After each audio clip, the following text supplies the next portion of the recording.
ಸ್ನೇಹಿತರೆ ನಮಸ್ಕಾರ. ಪಿಎಂ ಕಿಸಾನ್ 22ನೇ ಕಂತಿನ ಹಣ 2,000 ಅಷ್ಟೇ ಬರ್ತಿದೆ. ಸೊ ನಮಗೆ ಯಾಕೆ 4,000 ಜಮಾ ಆಗ್ತಾ ಇಲ್ಲ? ಒಬ್ಬೊಬ್ಬರಿಗೆ 4,000 ಜಮಾ ಆಗಿದೆ ಅಂತಲ್ಲ.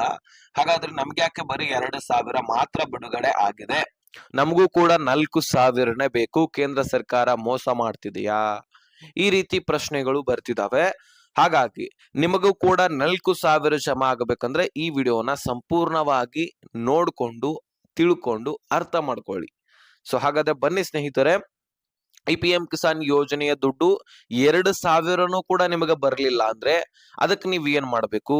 4,000 ಇದು ಜಮಾ ಆಗ್ತಿದ್ಯಾ ಅಥವಾ ಇಲ್ವಾ ಅದ್ರ ಬಗ್ಗೆನೂ ಕೂಡ ಕ್ಲಾರಿಟಿ ಕೊಡ್ತೀನಿ. ಸೊ ಈ ವಿಡಿಯೋ ಬಹಳ ಇಂಪಾರ್ಟೆಂಟ್.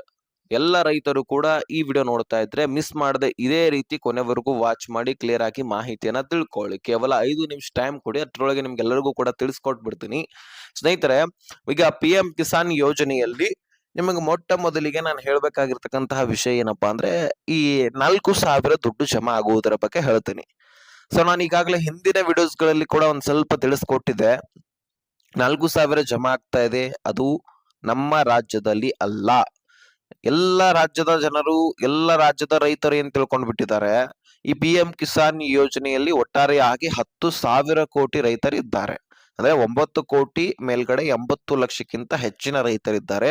ಹೀಗಾಗಿ ನಾನು 10,000 ಕೋಟಿ ಅಂತ ಕರಿತೀನಿ. ಸೊ ಈ 10,000 ಕೋಟಿ ರೈತರೆಲ್ಲರೂ ಕೂಡ ಅನ್ಕೊಂಡ್ ಬಿಟ್ಟಿದ್ದಾರೆ ನಮಗೂ ಕೂಡ 4,000 ಜಮಾ ಆಗತ್ತಂತ. ಈ ಪ್ರತಿಯೊಂದು ಕಂತಿನಲ್ಲಿ 20,000 ಕೋಟಿ ಹಣ ಖರ್ಚು ವೆಚ್ಚ ಆಗ್ತಿರುತ್ತೆ. ಪ್ರತಿ 4 ತಿಂಗಳಿಗೊಮ್ಮೆ ಕೇಂದ್ರ ಸರ್ಕಾರದ್ದು ವಾರ್ಷಿಕವಾಗಿ 60,000 ಕೋಟಿ ಹಣ ಖರ್ಚು ವೆಚ್ಚ ಆಗತ್ತೆ. ಇದನ್ನ ದ್ವಿಗುಣಗೊಳಿಸಿದ್ರೆ ಎಷ್ಟು ಖರ್ಚು ವೆಚ್ಚ ಆಗತ್ತೆ ನೀವೇ ಅಂದಾಜ್ ಮಾಡ್ಕೊಳ್ಬಹುದು. ಇಷ್ಟು ಖರ್ಚು ವೆಚ್ಚ ಆದ್ರೆ ಸರ್ಕಾರ ಎಲ್ಲಿಗೆ ಹೋಗಬೇಕು? ಎಷ್ಟು ದುಡ್ಡು ಖರ್ಚು ವೆಚ್ಚ ಆದ್ರೆ ಬೆಲೆಗಳ ಏರಿಕೆ ಆಗತ್ತೆ, ಸರ್ಕಾರ ಸಾಲ ಮಾಡ್ಕೊಳ್ಬೇಕಾಗತ್ತೆ. ಬರೀ ಒಂದು ಯೋಜನೆಯಲ್ಲಿನೇ ಕೋಟಿಗಟ್ಟಲೆ, ಲಕ್ಷ ಕೋಟಿಗಟ್ಟಲೆ ಖರ್ಚು ವೆಚ್ಚ ಆದ್ರೆ ಸರ್ಕಾರ ತಲೆ ಮೇಲೆ ತಟ್ಟು ಹಾಕೊಳ್ಬೇಕಾಗತ್ತೆ. ಸೊ ಈಗಾಗಲೇ ನಮ್ಮ ರಾಜ್ಯ ಸರ್ಕಾರದ ಪರಿಸ್ಥಿತಿ ನೋಡಿದಿರಿ. ಸಾಲ ಮಾಡ್ಕೊಂಡಿದೆ, ಬೆಲೆಗಳ ಏರಿಕೆ ಮಾಡಿದೆ. ಬೆಲೆಗಳ ಏರಿಕೆಯನ್ನ ನಾವೇ ಅನುಭವಿಸ್ತಾ ಇದ್ದೀವಿ. ಗೃಹಲಕ್ಷ್ಮಿಯಲ್ಲಿ ಆಗಿರ್ಲಿ, ಉಳಿದಂತಹ ಯೋಜನೆಗಳಲ್ಲಿ ಸರಿಯಾಗಿ ದುಡ್ಡು ಬರ್ತಾ ಇಲ್ಲ. ಇದೇ ಪರಿಸ್ಥಿತಿ ಕೇಂದ್ರ ಸರ್ಕಾರಕ್ಕೂ ಕೂಡ ಬರಬೇಕಾ? ಖಂಡಿತವಾಗ್ಲೂ ಬೇಡ. ಎಲ್ಲ ಯೋಜನೆಗಳನ್ನ ಬಂದ್ ಮಾಡಬೇಕಾಗತ್ತೆ ಒಂದಿನ. ಸೊ ಮುಂದಿನ ಪೀಳಿಗೆಗಳಿಗೆ ತೊಂದರೆ ಆಗತ್ತೆ. ಹೀಗಾಗಿ ಎಷ್ಟು ಕೊಡಬೇಕು ಅಷ್ಟು ಲಿಮಿಟ್ ನಲ್ಲಿ ಕೂಡ್ತಾ ಇದೆ. 4,000 ಏರಿಕೆ ಆಗಿದೆ, ಆದ್ರೆ ಅದು ಇಲ್ಲಲ್ಲ, ಅದು ಬಿಹಾರ ರಾಜ್ಯದಲ್ಲಿ. ಬಿಹಾರ ರಾಜ್ಯದಲ್ಲಿ ಹೇಗೆ ಏರಿಕೆ ಆಯಿತು ಅಂದ್ರೆ, ನಮ್ಮ ರಾಜ್ಯದಲ್ಲಿ ಹೇಗೆ ಗ್ಯಾರಂಟಿ ಯೋಜನೆಗಳನ್ನ ಘೋಷಣೆ ಮಾಡಿದ್ರು ಎಲೆಕ್ಷನ್ ಪೂರ್ವವಾಗಿ, ಹಾಗೆ ಅಲ್ಲಿರ್ತಕ್ಕಂತಹ ರಾಜ್ಯ ಸರ್ಕಾರ ಅಂದ್ರೆ NDA ಸರ್ಕಾರ ಹೇಳುತ್ತೆ ಎಲೆಕ್ಷನ್ ಮೊದಲು, ನಮ್ಮನ್ನೇನಾದ್ರೂ ನೀವು ಆಯ್ಕೆ ಮಾಡಿದ್ದೆ ಆದ್ರೆ ಪಿ ಎಂ ಕಿಸಾನ್ ಯೋಜನೆಯಲ್ಲಿ ಕೇಂದ್ರದಿಂದ 2,000 ಈಗಾಗಲೇ ಜಮಾ ಆಗ್ತಾ ಇದೆಯಲ್ಲ, ಅದರ ಜೊತೆಗೆ ನಾವು ಕೂಡ 2,000 ಸೇರಿಸಿ ಜಮಾ ಮಾಡ್ತೀವಿ. ಅಂದ್ರೆ 4,000 ಇಲ್ಲಿಯ ರೈತರಿಗೆ ಜಮಾ ಮಾಡ್ತೀವಿ ಅಂತ ಅಲ್ಲಿಯ NDA ಸರ್ಕಾರ ಹೇಳುತ್ತೆ.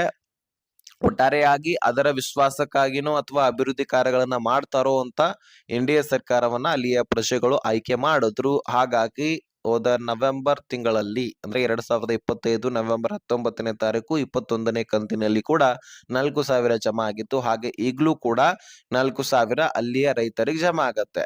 ಇನ್ನು ಉಳಿದಂತಹ ಎಲ್ಲ ರೈತರಿಗೆ 2,000ನೇ. ಕೇಂದ್ರದಿಂದ ಬಿಹಾರದ ರೈತರಿಗೂ ಕೂಡ 2,000ನೇ ಹೋಗೋದು. ಆದ್ರೆ ರಾಜ್ಯ ಸರ್ಕಾರ 2,000 ಪ್ಲಸ್ ಮಾಡ್ತಾ ಇದೆ ಅಷ್ಟೇ.